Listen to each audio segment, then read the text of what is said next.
Jadi yang perlu kita lakukan sekarang menurut saya, Sinteyong butuh dukungan penuh, pemain-pemain butuh dukungan penuh. Sudahilah pembicaraan tentang pemain-pemain yang tidak dipanggil karena... Halo Sobat Bola Bocor, kali ini kita meninggalkan dulu hiruk pikuk Liga 1 dan sekarang kita akan membahas tentang Timnas Indonesia yang akan berlaga di turnamen Piala Asia Qatar nantinya teman-teman. Tapi sebelum itu Timnas Indonesia akan menjalani TC di Turki sebelum berangkat ke turnamen resmi Piala Asia di Qatar. Dan di TC Turki ini Sinteyong akan menjalani 2 uji coba bersama Timnas Indonesia melawan Timnas Libya teman-teman, dan 1 uji coba akan dilakukan di Qatar kalau tidak salah teman-teman. Ya, menarik tentang pemanggilan pemain yang dilakukan oleh Sinteyong. Ada lagi beberapa nada-nada sumbang yang berseliweran tentunya di media sosial maupun media-media elektronik teman-teman tentang pemanggilan pemain.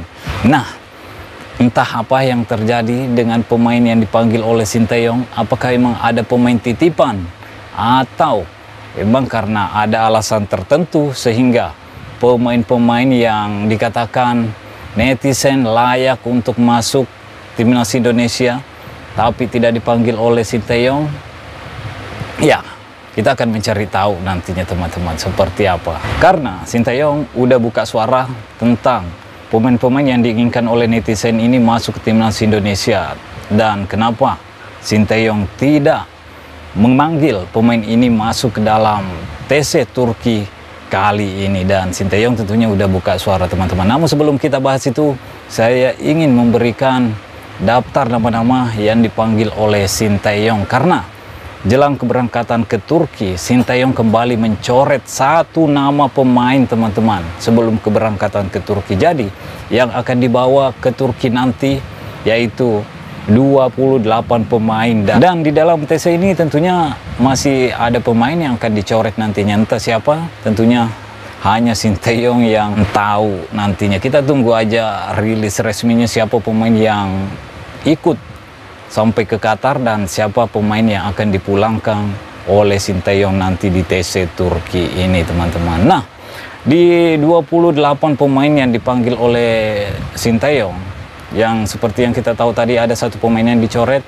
di antaranya ada 11 pemain abroad yang masuk dalam 28 pemain ini teman-teman. Nah, siapa saja ke pemain-pemain ini?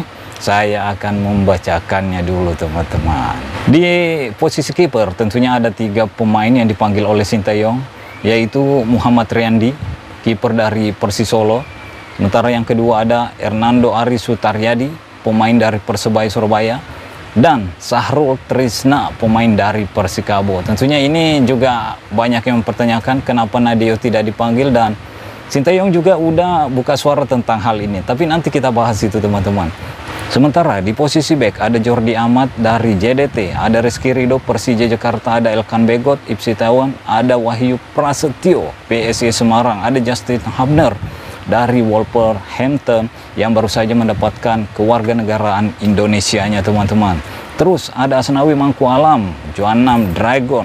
Terus ada Sandy Walsh, KP Mencelen, ada Yance Seyuri, PSM Makassar, Saint Patinama, Peking FK, ada Pratama Arhan, Tokyo Verdy, ada Edo Febriansa dari Persib teman-teman. Itu adalah nama-nama yang menghuni posisi back teman-teman. Sementara di posisi gelandang ada Mark Locke Persib Bandung, ada Ipar Jenner FC Utrecht, ada Ricky Kambuaya Dewa United, ada Arkam Fikri Arema FC, ada Marcelino Ferdinand Densi, ada Witan Sulaiman Persija Bayangkara ini. Terus ada Sadil Ramdhani Sabah FC, ada Adam Alis Borneo FC, ada Egy Maulana Fikri Dewa United, ada Yakob Sayuri PSM Makassar. Sementara di posisi lini depan atau striker ada Dendi Sulistiawan Bayangkara FC, ada Dimas Derajat Persikabo, ada Ramadan Sananta Persis, ada Rafael Schurik dari Ado Den Haag, ada Hoki Caraka PSS Sleman teman-teman. Ya, kalau kita melihat dari 29 nama ini ya tidak ada kejutan sih dalam pemanggilan pemain yang dipanggil oleh Timnas Indonesia kali ini. Ya, terkecuali Nadeo Argawinata yang ditepikan karena digantikan oleh Sahrul Trisna. Dan tentunya Sinteyong juga udah buka suara tentang kenapa Nadeo tidak dipanggil oleh Sinteyong. Ya, seperti yang kita bicarakan tadi bahwa ada satu pemain yang dicoret jalan keberangkatan ke TC Turki. Ya, itu Yance Seyuri yang dicoret teman-teman karena ada mengalami cedera, jadi Sinteyong memutuskan untuk mencoret Yance Seyuri dan tidak dibawa ke TC Turki ini. Sementara untuk Stefano Lillipali yang banyak pembicaraannya di media sosial baik media elektronik, kenapa Sinteyong tidak memanggil, padahal Stefano Lillipali saat ini sangat gacor di Liga 1. Bahkan timnya saat ini yaitu Borneo FC menempati klasmen pertama di BRI Liga 1. Tapi Sinteyong lebih memilih pemain depan lainnya seperti Dendi Sulistiawan yang dianggap para netizen agak menurun performanya di BRI Liga 1 di musim ini. Tapi tetap aja mendapatkan panggilan dari Sinteyong dan akan dibawa ke TC Turki nanti teman-teman. Nah, kenapa katanya Stefano Lillipali tidak dipanggil? Karena menurut Sinteyong, Stefano Lillipali ya cukup bagus, sangat bagus bermain di liga.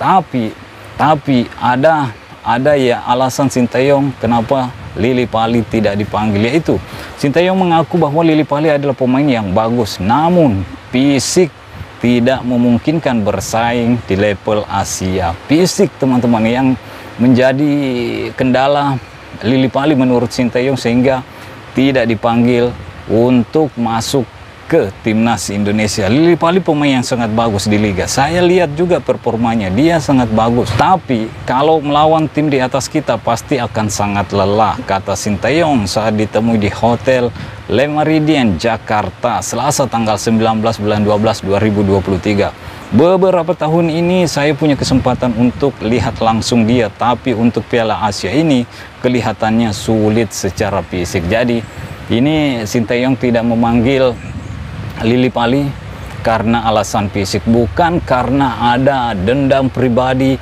seperti yang ada yang beredar di media-media sosial teman-teman. Itu bukan karena adanya dendam pribadi, tapi Sinteyong melihat atau menilai Stefano Lillipali tidak bisa bersaing secara fisik untuk level Asia teman-teman. Sementara untuk Nadeo Argawinata yang digantikan oleh Sahrul Trisna, ya Sinteyong menganggap bahwa Sahrul Trisna jika berada di gawang dari timnas Indonesia lebih tenang ketimbang Nadeo Argawinata. Jadi itu yang menjadi alasan Sinteyong lebih memilih Sahrul Trisna ketimbang Nadeo Argawinata menjadi penjaga gawang dari timnas Indonesia. Nah, jadi seperti tadi, tentunya saya pribadi sangat berharap dengan skuad ini mampu memberikan hasil positif di turnamen Piala Asia ini. Karena kita tahu sendiri ketika kualifikasi pra Piala Dunia, tim dari Sinteyong tidak menampilkan performa terbaiknya, harus mengakui keunggulan Irak yang akan menjadi lawannya juga nanti di Piala Asia ini. Ketika itu tumbang dengan skor yang cukup telat, yaitu 5-1 teman-teman, dan seri melawan timnas Filipina. Jadi sangat disayangkan di kualifikasi pra Piala Dunia kemarin itu Sinteyong harus kebobolan cukup banyak gol melawan tim nasional Irak dan hanya bisa bermain imbang melawan timnas Filipina. Jadi tentunya ini akan menjadi pertaruhan juga untuk Sinteyong, mampukah meningkatkan kualitas pemainnya setelah jeblok di kualifikasi Piala Dunia. Apalagi lawan yang akan dihadapi oleh timnas Indonesia di turnamen Piala Asia ini ya tidak berbeda jauh dengan lawan-lawannya yang dihadapi di kualifikasi Piala Dunia teman-teman, di mana ada Irak, ada Vietnam, minus Filipina yang digantikan oleh Jepang tentunya. Jadi di grup D ini tentunya favorit juara grup tentunya adalah Jepang teman-teman. Jadi untuk runner up ya kita akan melihat ketiga timnas dari grup D ini, yaitu timnas Indonesia, Irak, dan Vietnam. Siapa yang akan menjadi runner up di grup D ini? Mampukah pasukan Sinteyong menjadi runner up di grup D ini? Ya, kita lihat aja nanti teman-teman. Dan tentunya harapan kita semua tentunya ingin melihat timnas Indonesia bisa mengunci posisi runner up, meskipun itu sangat sulit teman-teman, karena persaingan di grup D ini ya cukup berat menurut saya untuk timnas Indonesia. Jadi yang perlu kita lakukan sekarang menurut saya, Sintayong butuh dukungan penuh, pemain-pemain butuh dukungan penuh. Sudahilah pembicaraan tentang pemain-pemain yang tidak dipanggil, karena yang udah dipanggil sekarang ini udah resmi yang akan berangkat ke Turki dan tentunya akan berpeluang besar bermain di turnamen Piala Asia ini. Jadi Sintayong membutuhkan saat ini yaitu dukungan penuh dari supporter timnas Indonesia. Begitupun dengan pemain-pemain tentunya membutuhkan dukungan penuh dari supporter timnas Indonesia untuk mendapatkan hasil terbaik di Piala Asia nanti. Ya, mudah-mudahan saja Sintayong tidak jeblok lagi bersama timnas Indonesia seperti dua penampilannya di kualifikasi pra Piala Dunia kemarin teman-teman. Itu harapan saya teman-teman. Oke, mungkin sampai di sini dulu. Stay healthy, no baper-baper. Bye-bye.